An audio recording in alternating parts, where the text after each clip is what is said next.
What are you doing with your life? What are you doing with your life? We have a poem from Emily Dickinson today that is going to force us to examine a little bit about what it is that is maybe not the point of life per se, not the big question, but what are we doing with our lives, the impermanence of such a fickle thing. Welcome to Strip Cover Lit, where we squeeze the bigger picture out of literature. I'm Adrian Ford, and we are here for another poetry discussion, which will appear in two separate playlists here on the channel. Number one being the Emily Dickinson playlist, a playlist of videos comprised of playlists, a playlist comprised of videos dedicated exclusively to the greatest poet of all time, Emily Dickinson, in my humble opinion, but there's nothing you can say to convince me otherwise. But also in the poetry discussion playlist here on the channel, an ever growing playlist of which I think might be most of my life's work. Now, um, I went so far as to consult ChatGPT. I asked ChatGPT, tell me, oh wise one, what are some of Emily Dickinson's least interesting poems? And guys, ChatGPT might have been right. Here are the list of poems: A murmur in the trees to note, a little madness in the spring, a saucer holds a cup, a charm invests a face, a solemn thing it was, I said, a lady read amid the hill, a burdock clawed my gown, a wounded deer leaps highest, a drop fell on the apple tree, and a sepal petal and a thorn. Now, ChatGPT went on to sort of summarize and say, look, these are the poems from Emily Dickinson that get a little bit less play than the others. And many of these poems, I would say, from my experience with them, are probably, yeah, that's probably correct. The one that I have picked out for conversation today, however, I think is very easy for us to let fall into that who cares kind of trap, but I think there's a lot going on in it. A drop fell on the apple tree is how it is the sort of title of it, and it reads as such. A drop fell on the apple tree, another on the roof. A half a dozen kissed the eaves and made the gables laugh. A few went out to help the brook that went to help the sea. Myself conjectured were they pearls, what necklaces could be. The dust replaced in hoisted roads, the birds jocoser sung, the sunshine threw his hat away, the bushes spangles flung. The breezes brought dejected lutes and bathed them in the glee. The Orient showed but a single flag and signed the fate away. I think it would be very easy to read this poem and look, it's not on the surface one of the better Emily Dickinson poems. Even when we start drilling down a little bit, I don't know that I can make any argument that it's one of the better Emily Dickinson poems, but I think that there's more going on here than is immediately available. And the line that really got that for me was the opening line, and not at first. When you read that opening line, a drop fell on the apple tree. So what? A drop of rain, we're assuming, fell on the apple tree. Who cares? It's the apple tree and a single drop of rain. But what do apples represent? Apples, sort of in classical symbology, wisdom, intelligence, knowledge. Okay. Which begs the question then, what does the water represent? Why tell us about the water if you're going to give us the symbol of knowledge and wisdom anyway? Why not just start there?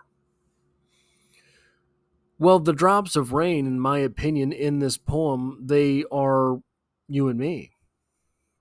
The rain in this event, the water there, the individual droplets represent individuals. You and me, baby, but drops of rain in an impermanent world. So, if we read this poem again with drops of rain representing people, representing individuals, being what it means to live your life here in the world, let's go one more time through. A drop fell on the apple tree, another on the roof. A half dozen kissed the eaves and made the gables laugh. A few went out to help the brook that went to help the sea. Myself conjectured were they pearls, what necklaces could be. The dust replaced and hoisted roads, the birds jocoser sung. The sunshine threw his hat away, the bushes spangles flung. The breezes brought dejected lutes and bathed them in the glee. The Orient showed but a single flag and signed a fate away. I think there used to be a but in here, but I keep reading it in there, and there's not one right now. Maybe I had read an edited version of this poem. A lot of Emily Dickinson's poems were edited heavily before they were published the first time. Now, a drop fell on the apple tree. These people pursued knowledge and wisdom in their life. Another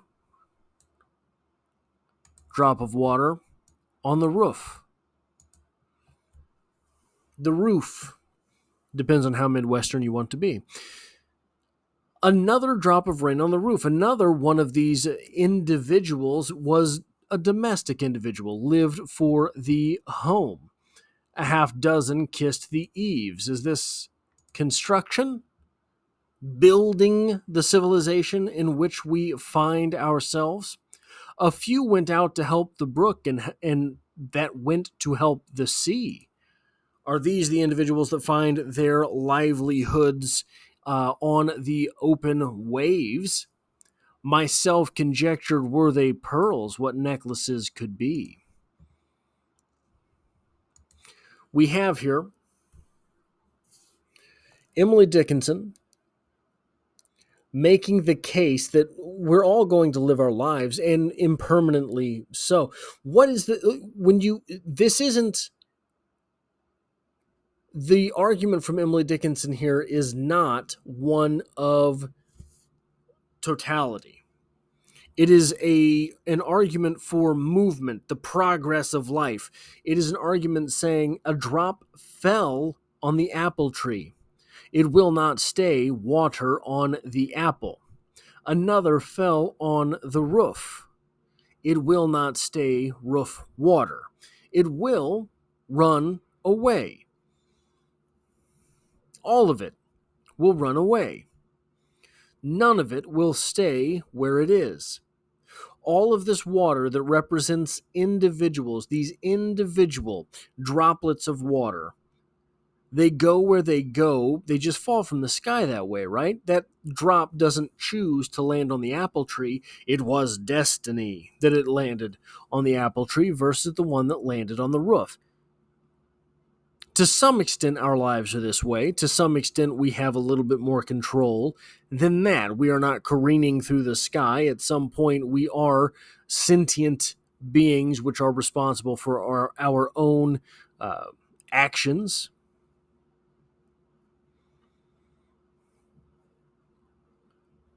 But just like this water is going to run away, no matter where it lands, no matter what choices we make for our lives, no matter if we pursue knowledge and wisdom, that knowledge and wisdom does not come with us. It stays here. It stays behind. It stays with the living things.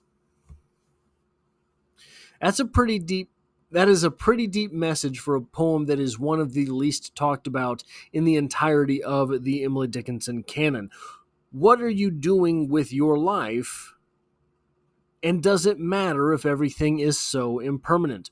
That is all I have for this poetry discussion. If you like or appreciate what it is that I do here, hitting the like button really does help me out, as it tells YouTube to share this video with other literature lovers. There's poetry on the channel every Monday, so if you want to come back for that, well, I hope to have you back for the next one.